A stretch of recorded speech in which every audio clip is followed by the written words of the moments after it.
ಜಿಲ್ಲಾ ಪಂಚಾಯಿತಿ ಸದಸ್ಯ ಯೋಗೇಶ್ ಗೌಡ ಕೊಲೆ ಪ್ರಕರಣಕ್ಕೆ ಸಂಬಂಧಪಟ್ಟಂತೆ ನ್ಯಾಯಾಧೀಶರ ಮುಂದೆ ವಿನಯ್ ಕುಲಕರ್ಣಿ ಶರಣಾಗಿದ್ದಾರೆ. ಕಾಂಗ್ರೆಸ್ ಶಾಸಕ ವಿನಯ್ ಕುಲಕರ್ಣಿ ಸಿಬಿಐ ವಶಕ್ಕೆ ಪಡೆದಿದ್ದಾರೆ.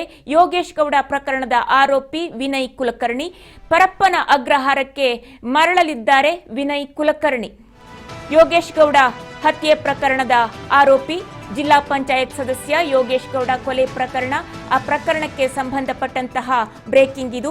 ನ್ಯಾಯಾಧೀಶರ ಮುಂದೆ ವಿನಯ್ ಕುಲಕರ್ಣಿ ಶರಣಾಗಿದ್ದಾರೆ. ಕಾಂಗ್ರೆಸ್ ಶಾಸಕ ವಿನಯ್ ಕುಲಕರ್ಣಿ ಸಿಬಿಐ ವಶಕ್ಕೆ ಹೋಗಿದ್ದಾರೆ. ಯೋಗೇಶ್ ಗೌಡ ಪ್ರಕರಣದ ಆರೋಪಿ ವಿನಯ್ ಕುಲಕರ್ಣಿ ಸಿಬಿಐ ಅವರನ್ನ ವಶಕ್ಕೆ ಪಡೆದಿದೆ. ಪರಪ್ಪನ ಅಗ್ರಹಾರಕ್ಕೆ ಮತ್ತೆ ಹೋಗ್ತಾರೆ ವಿನಯ್ ಕುಲಕರ್ಣಿ.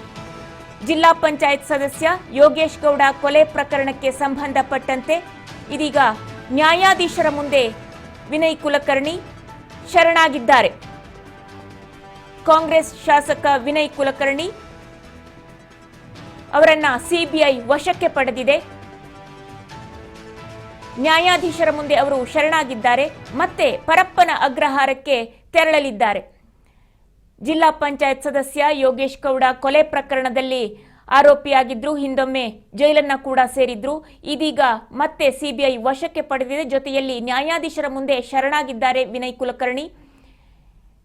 ಇದೀಗ ಮತ್ತೆ ಜೈಲನ್ನ ಸೇರ್ತಾರೆ. ಪರಪ್ಪನ ಅಗ್ರಹಾರಕ್ಕೆ ಮತ್ತೆ ಹೋಗ್ತಾರೆ ವಿನಯ್ ಕುಲಕರ್ಣಿ ಅನ್ನುವಂತಹ ಮಾಹಿತಿ ಲಭ್ಯ ಆಗ್ತಾ ಇದೆ.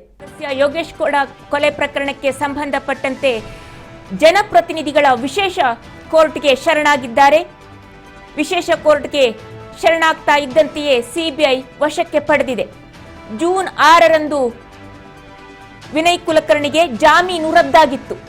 ಜನಪ್ರತಿನಿಧಿಗಳ ವಿಶೇಷ ಕೋರ್ಟ್ಗೆ ವಿನಯ್ ಕುಲಕರ್ಣಿ ಶರಣಾಗಿದ್ದಾರೆ. ವಿನಯ್ ಕುಲಕರ್ಣಿಯನ್ನ ಶರಣಾಗ್ತಾ ಇದ್ದಂತೆ ಸಿಬಿಐ ವಶಕ್ಕೆ ಪಡೆದಿದೆ. ಶಾಸಕ ವಿನಯ್ ಕುಲಕರ್ಣಿಯನ್ನ ಸಿಬಿಐ ಅಧಿಕಾರಿಗಳು ವಶಕ್ಕೆ ಪಡೆದಿದ್ದಾರೆ.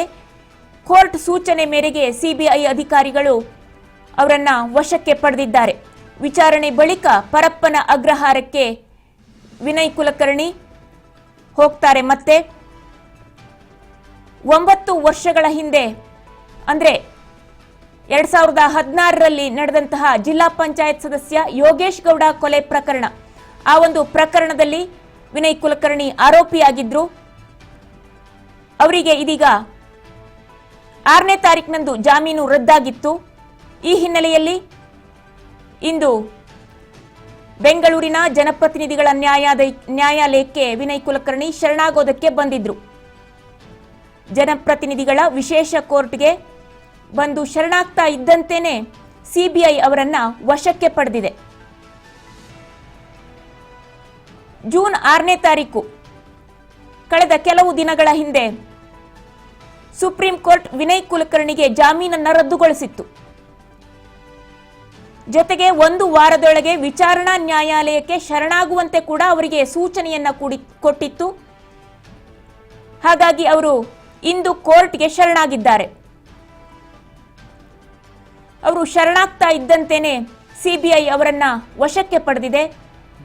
ಮರಳಿ ಪರಪ್ಪನ ಅಗ್ರಹಾರಕ್ಕೆ ಹೋಗ್ತಾರೆ ವಿನಯ್ ಕುಲಕರ್ಣಿ.